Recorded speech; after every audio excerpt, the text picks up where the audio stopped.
અત્યારે ફરીથી એક એવા મંદિરે હું જઈ રહ્યો છું જે તમને હું દેખાડવાનો છું કે આ મંદિરનું મહત્ત્વ શું. આગળ આપણે ગણપત દાદાનું ગણપત દાદાનું મંદિર જોયું, રોકડિયા દાદાનું હનુમાન મંદિર જોયું, આવનારા સમયમાં એક મહાદેવનું મંદિર જોઈશું. અત્યારે હું એક શીતળામાનું મંદિર ગોતવા આવ્યો છું. કેમ છો? મજામાં? અહીંયા શીતળામાનું મંદિર ક્યાં આવ્યું? ઓકે, એટલે અહીંયા શીતળામાનું મંદિર છે. એક બહુ જ જૂનું મંદિર કહેવાય છે કે હું ગામમાં ધાંગધ્રાની અંદર બધાય પૂછતા હતા કે ભાવેશભાઈ તમે અહીંયા આવો અને શીતળામાનું મંદિર આવેલું છે.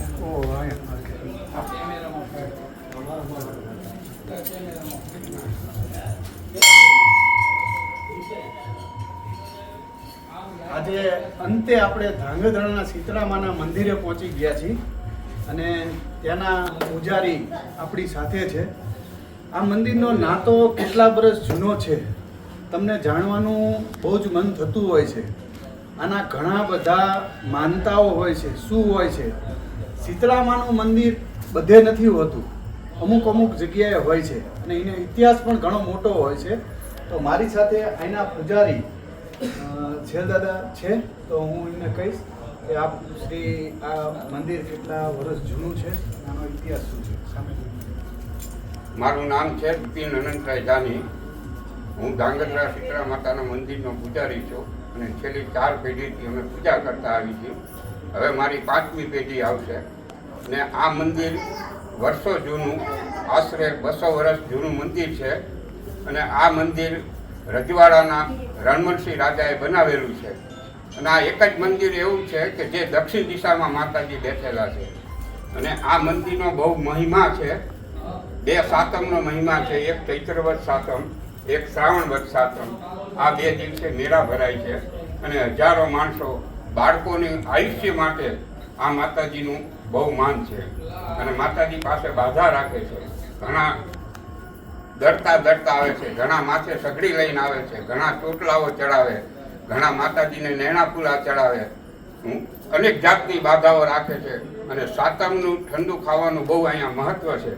અને આ ધાંગધ્રાનું વર્ષો જૂનું, 200 વર્ષ જૂનું રજવાડાનું આ મંદિર આવેલું છે. તમને ચાલો દેખાડું, હનુમાન દાદાના દર્શન પણ કરાવું. અહીંયા સાથે એક હનુમાન દાદાનું પણ વિશાળ મૂર્તિ આવેલી છે. આના વિશે પણ આપ થોડુંક જરાક કહેશો કે આ મંદિરના હનુમાન દાદાની તમે હાઈટ જોશો તો કદાચ એને કેટલા ફૂટની હશે તો એ જ કહી શકશે. તો આના દર્શન પણ સાથે આ અંદાજે કેટલા ફૂટની?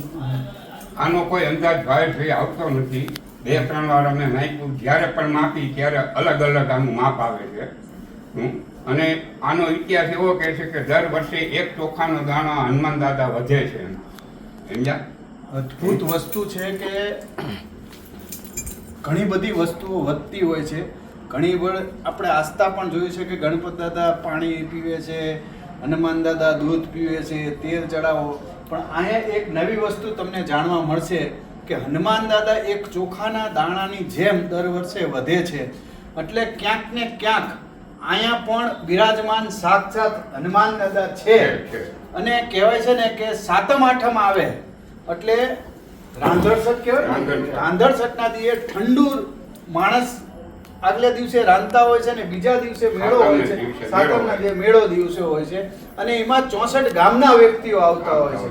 અને આઠમનો મેળો એટલે ગામડાનો મેળો કહેવામાં આવે છે કે કોઈ પણ ગામડાને અહીંયા ભીડ તમારે જોવી હોય તો અહીંયા, અને તમારે એકવાર માનતા માની લેજો, તમારા પુત્રનો કોઈ પણ પ્રોબ્લેમ હોય એ 100% પૂરો થઈ જાય છે. એ વસ્તુ સાચી સાચી. તો અહીંયા બીજા ઘણા બધા મંદિરો આવેલા છે. તો બીજા કયા કયા મંદિરો? નીલકંઠ મહાદેવના દર્શન કરાવું. આજે નીલકંઠ મહાદેવનું પણ મંદિર અહીંયા શીતળામાના મંદિરે એક બીજું આવેલું છે. સાથે ને સાથે જ્યાં મંદિર હોય ને ત્યાં મહાદેવનું મંદિર અવશ્ય હોતું હોય છે. આ નીલકંઠ મહાદેવનું મંદિર પણ તમને 200 વર્ષ જૂનું, એટલે હજી આજની ઘડીએ પણ કોઈ પણ એક સુધારો વધારો કંઈ કરેલો નથી.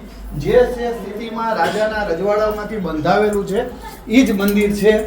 એટલે કહેવાય છે કે જેટલું જૂનું એટલું ધાર્મિક સ્થળ મજબૂત હોય છે અને ત્યાં આસ્થા રાખો તો તમારી મનોકામના પૂર્ણ થાય છે. ચાલો તમને દેખાડું ચરમાળિયા દાદા ચરમાળી નાગ દેવતાનું મંદિર. ના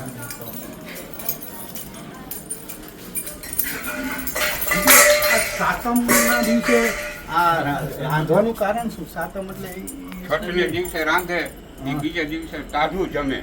ગરમ સાતમને દિવસે ગરમ નહીં જમવાનું. અચ્છા, ઓકે. આ ચરમાળિયા દાદા છે. આ એક બસો ત્યારની સ્થાપના કરેલી છે અને મણીવાળા છે. એમ માણસો એવું કહે છે કે મણી છે માથે દાદાને, અને જ્યારે નીકળે ત્યારે મણી હોય છે. એમ આજુબાજુ વાડીવાળા બધા કહે છે એમ કે મણીવાળા દાદા છે અહીંયા જે છે ઈ. અને મણીવાળા દાદા કહેવામાં આવે છે અને આની આસપાસ જ દાદા રહેતા હોય છે. અને ઘણા ભક્તોને પણ જે સાચા દિલથી જે કરે છે તો દિવસે પણ જોવા મળે છે, રાતે પણ જોવા મળે છે. તો આ પણ એક શું કહેવાય કે 200 વર્ષ જૂનું વસ્તુ કહેવાય કે જેની લોકો મંદિર સાથે આની સ્થાપના થયેલી છે. જે તે સમયે અને માતાજીના નીચે જ આનો રાફડો છે. અચ્છા, હા, માતાજીનું જે મંદિર છે, માતાજીની સ્થાપના છે, એની નીચે આનો રાફડો આવેલો છે. એટલે ત્યાં એમનું ઘર છે, આપણી શુદ્ધ ગુજરાતીમાં કહેવામાં આવે તો. અને આ સિવાય આ એક્ઝેક્ટ મંદિર આવેલું છે ક્યાં આવેલું છે? શીતળા માતાનું મંદિર નદીના સામા કાંઠે અચ્છા, ધાંગધ્રાની બહારનો બહારનો વિસ્તાર છે. ધાંગધ્રાની બહારનો વિસ્તાર છે. ધાંગધ્રા ગામ અહીંથી 2 કિલોમીટર દૂર થાય. અને અહીંયા અને નજીકમાં રેલવે ફાટકની બહાર જે કચ્છની રેલવે નીકળે આપણે જે સામે, અને આમથી પુરાના પુરાના 4 રસ્તા પાસે. રસ્તા. અને એક બીજું તમને મહિમા દેખાડું કે આ જે છે એ બળિયા દેવ છે, જે આપણે બબરી ભીમના પૌત્ર છે. ઓકે, સમજ્યા? અને જે આપણે રાજસ્થાનમાં ખાટુ શ્યામ તરીકે ઓળખાય છે તે આ બળિયા દેવ. બળિયા દેવ આપણે અહીંયા બળિયા દેવ ગુજરાતમાં આપણે બળિયા દેવ કહીએ છીએ, પણ મેઇન આ ખાટુ શ્યામ જે મહાભારતમાં કૃષ્ણ ભગવાને એમનું માથું વાઢ્યું હતું અને કૃષ્ણ ભગવાને એમને અમર વરદાન આપ્યું હતું કે તારું માથું મહાભારત આખું તું જોઈ શકી છે. અહીંયા શીતળામાં કોઈ પણ વસ્તુ ચડાવવાની માણસ, તમે કીધું કે ઘણા લોકો વાળ પણ ચડાવતા હા, હોય છે. ઘણા વાળની બાધા રાખે, ઘણાને કોઈને જેવો પ્રોબ્લેમ એ પ્રમાણે અહીંયા બાધા રાખે. કોઈ આંખની તકલીફ હોય તો આંખની બાધા રાખે, નેણાપુરાની બાધા રાખે, સંતાન ન થતું હોય તો ઘોડિયાની બાધા રાખે.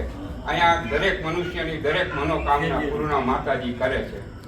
એટલે સંપૂર્ણ તમારી કોઈ પણ જવાબદારી શીતળામાં સ્વીકારતા હોય છે.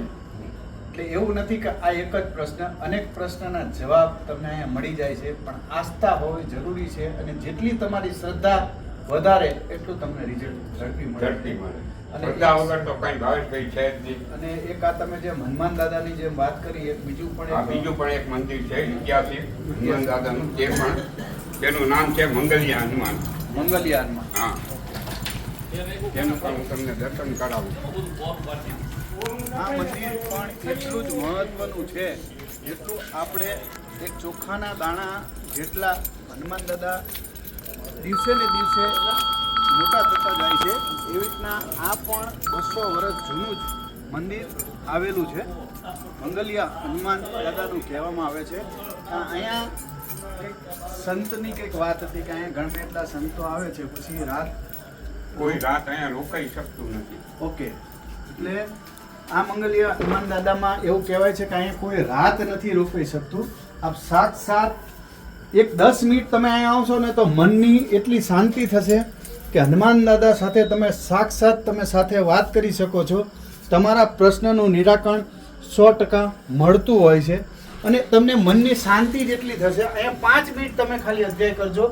આવીને કદાચ તમે કોઈ પણ જગ્યાએથી આવશો તો આ મંદિર સવારે કેટલા વાગે ખુલે છે? 7 વાગે ખુલી જાય. સવારે 7 વાગે ખુલે છે ને બપોરે 12:30 બંધ, બંધ. પછી 4 વાગે ખુલે તો રાતના 8 વાગે બંધ.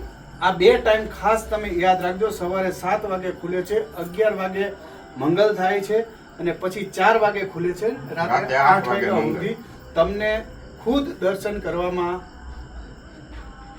દેવામાં આવશે.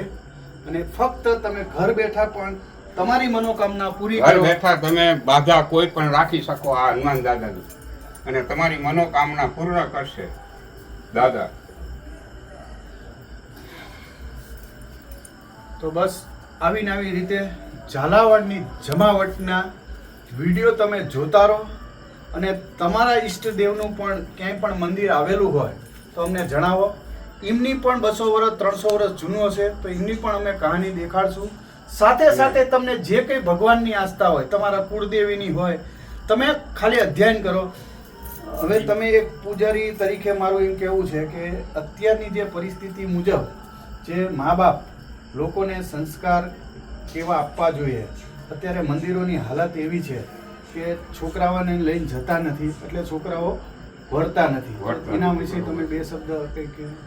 દરેક મા બાપને મારી એક જ વિનંતી છે કે તમે એને સંસ્કાર આપો. ભલે હું કહું છું મંદિરે ન જાઓ તો કંઈ નહીં, મંદિરે જવાની કોઈ જરૂર નથી, પણ ઘરે બેઠા સાંજનો એવો સમય કાઢો, દી આત્મો હોય, આપણા ઘરે દીવાબત્તી થતા હોય ત્યારે ભગવાનનું તમે નામચરણ કરો, સાથે સંતાનોને બેસાડો ફરજિયાત. તો જ આપણા સંતાનો અને આપણી ધર્મનું રહેશે, નીકળ આ ધર્મનો ધીમે ધીમે નાશ થતો જશે. તો મારી દરેક મા બાપને એકલી જ વિનંતી છે શું કે તમે સમય કાઢીને તમારા સંતાનો સાથે બેસીને આપણા ઘરમાં આપણા ભગવાનનો જ્યાં ગોખ હોય ત્યાં કોઈ ધૂન બોલાવો, કોઈ ભગવાનનું તમે વાંચન કરો કે જેથી કરીને એનામાં એ સંસ્કારો આવે. ગાયત્રી મંત્રનો જપ કરાવો, શું મહાદેવજીની એને વાર્તા કરો, મહાદેવજીના મંત્ર છે, મૃત્યુંજય મહાદેવ, આવા બધા મંત્રનો જપ કરાવો જેથી કરીને એનામાં કંઈક સારા સંસ્કાર આવે અને આપણું ધર્મ આગળ પ્રચલિત રહે. એવી મારી દરેક મા બાપને વિનંતી છે. મારા દરેક ભક્તો માટે કોઈ એક મંત્ર નાનો એવો થઈ જાય. દરેક મંત્ર માટે જો ખરેખર રોગ દોષ અને એના માટે તમારે મંત્ર જોતો હોય તો શીતળા માતાનો એક ખાસ મંત્ર છે, કદાચ તમે મોબાઈલમાં પણ જોયો હશે.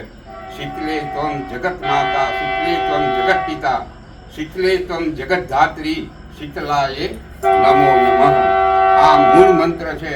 તમારા ઘરમાં કોઈ પણ રોગ દોષ આધિ વ્યાધિ કોઈ પણ વસ્તુ તમારા ઘરમાં આવશે નહીં. આ મંત્રનો નિયમિત જપ કરો તમે, જેથી કરીને તમારા ઘરમાં કોઈ રોગ દોષ, તમારા સંતાનો ઉપર પણ રોગ દોષ નહીં આવે આ મંત્રનો જપ કરવાથી. અને આ મંત્ર છે એ વેદ મંત્ર છે. બસ એમનું એટલું જ કહેવું છે કે કોઈ પણ કામ સવારનું કે સાંજનું તમારા બાળકને ટાઈમ પ્રમાણે ગોઠવો. કોઈ હનુમાન ચાલીસા કરે, કોઈ ગાયત્રી મંત્ર શીખડાવો, પણ ફરજિયાતપણે મંદિરે ના જાય તો ઘરે પણ મંત્ર કરે ઘરે મંદિરે એના પરિણામો અચૂક તમને મળતા હોય છે. તમે ઝાલાવાડની જમાવટને શેર કરજો, કોમેન્ટ કરજો અને સારા ભક્તોને તમારા મિત્ર વર્ગમાં પણ આ વિડીયો અવશ્ય મોકલજો. અને ધાંગધ્રા તરફ વળતા હોય તો અવશ્ય તમે એકવાર આ મંદિરની તમે મુલાકાત લેજો, હનુમાન દાદાના દર્શન પણ કરજો. તમે કદાચ સાંભળેલું હશે પણ અહીંયા તમને સાક્ષાત હનુમાન દાદા જેમ કે ચોખાના દાણાની જેમ દર વર્ષે વધતા હોય છે, કદાચ તમે પણ આવીને અહીંયા ચોખવટ કરી શકો છો. કારણ કે એનું માપ જ્યારે જ્યારે કાઢવામાં આવે છે ત્યારે એ હનુમાન દાદા અલગ અલગ. જય હનુમાન દાદા. હવે આપણે કોઈ એવા ભક્તને પણ મળશું કે જે છેલ્લા કેટલા વર્ષોથી આવતા હોય તો એ જરૂરી છે, કારણ કે મંદિરની આસ્થા સાથે લોકો જોડાયેલા હોય. અમારી ફરજમાં આવે છે કે કોઈ પણ ભક્ત હોય તો એમની સાથે પણ વાત કરી. કેમ છો? જય માતાજી. આપનું નામ? મારું નામ જયદીપ શુક્લ. ઓકે, જયદીપભાઈ શુક્લ સાથે આપણે વાતચીત કરશું. અહીંયા જે કંઈ મંદિર આવેલું છે અહીંયા તમે કેટલા સમયથી આવો છો? આશરે 7 વર્ષ ઉપર તો થઈ ગયું હશે આ મંદિરે આવતા. અને આ માતાજીના અમને ઘણા બધા પરચા પણ મળેલા છે અને અહીંયા બેઠા હોય ને બીજા પણ ભક્તોને અમે જોયું છે કે જે વ્યક્તિઓને ઘણા અલગ અલગ જાતની બાધાઓ પણ અહીંયા પૂરી કરે છે. જેમ કે પગપાળા પણ આવતા જોયેલા છે, આરોટતા કે દંડવત કરતા પણ અહીંયા આવેલા છે, સગડીઓ લઈને પણ આવતા જોયેલા છે. અને માતાજીએ દરેકના નાના મોટા દરેક ભક્તોના કામ માતાજીએ બહુ જોયા છે કે જેમના પૂરા કરેલા છે. અને અમને એક માતાજીનો સૌથી આ જગ્યાનો અમને જે પ્રભાવ દેખાણો, જેથી અમે આ જગ્યા ઉપર પ્રેરાઈ છીએ, એવા અમને 2 થી 3 એવા અમને પોતાને પણ પરચા મળેલા છે કે જેની અંદર એક પરચો અમે એવો જોયેલો છે કે આ જગ્યાની અંદર બેઠા હોય આજ સુધીમાં અમે એવું નથી સાંભળ્યું કે આ જંગલનો એરિયા છે, પણ કોઈ નાના મોટા છોકરાને પણ અહીંયા ઝેરી જંતુ કરડ્યું હોય એવો અમે દાખલો આ જગ્યામાં નથી જોયો, એવો માતાજીનો હાથ છે. અને મારો પોતાનો અનુભવ બોલે છે કે હું બેઠો હતો ને મારાથી એક વેત આખો કાળો વીછી જે પાસેથી નીકળ્યો અને ઓચિંતા જ મારું ધ્યાન માતાજીએ એની પર કર્યું કે આની પર વીછી છે તો ઊભો થઈ ગયો, અને એ જ જગ્યાએ અમારે ઊભું થવાનું થયું. એટલે આ જગ્યામાં માતાજીનો એટલો પ્રભાવ છે કે જે આ માતાજી છે એ રોગની દેવી છે, જે બીમારીને હાજી કરે એવી દેવી છે. એટલે એ માતાજીનો એટલો અમને પોતાને પ્રભાવ જોવા મળ્યો છે અને એટલા પરચા પણ અમે જોયા છે. આ તો તમારી પાસે પણ સમય હોય, મારી પાસે પણ સમય હોય, પણ આની અંદર આપણે આમના પરચાનો ઇતિહાસ કહેવા બેસે ને તો કદાચ આપણા માટે આખી રાત પણ ઓછી પડે કે શું માતાજીના આના પ્રભાવ છે. પણ માતાજીનું ઘણું અને અમને જે પ્રમાણે અમે માની છીએ એ પ્રમાણે માતાજી અમને આપે પણ છે, એટલે અમને એના ઉપર વિશ્વાસ છે. ઝાલાવાડની અંદર ભગવાનના ઇતિહાસો છે, કૃષ્ણથી લઈને બધા જ ભૂલા પડેલા છે. હા. અને કહેવાય કે ઝાલાવાડની અંદર રામ છે, કૃષ્ણ છે, બધા જ મંદિરો છે. એમાં પણ સુરેન્દ્રનગર જિલ્લો એક એવો છે કે તમને સૌથી વધારે હનુમાન દાદાના મંદિર જોવા મળશે. અને આજે જે કંઈ ભક્તો છે એમના સાથે વાત કરતાં મને આનંદ થાય છે કે કદાચ તમે આ પહેલી ફેર સાંભળ્યું હશે કે ચોખા જેટલા હનુમાન દાદા પણ વધે છે. અને એનું જ્યારે પણ માપ કરવામાં આવે ત્યારે અલગ અલગ એનું માપ હોય છે. તો આવું લોકો આપણે માનતા નથી હોતા, પણ સાક્ષાત અહીંયા જોવું હોય તો અહીંયા આવવું પડે, દર્શન કરવા પડે અને એની માનતા પણ રાખવી પડે.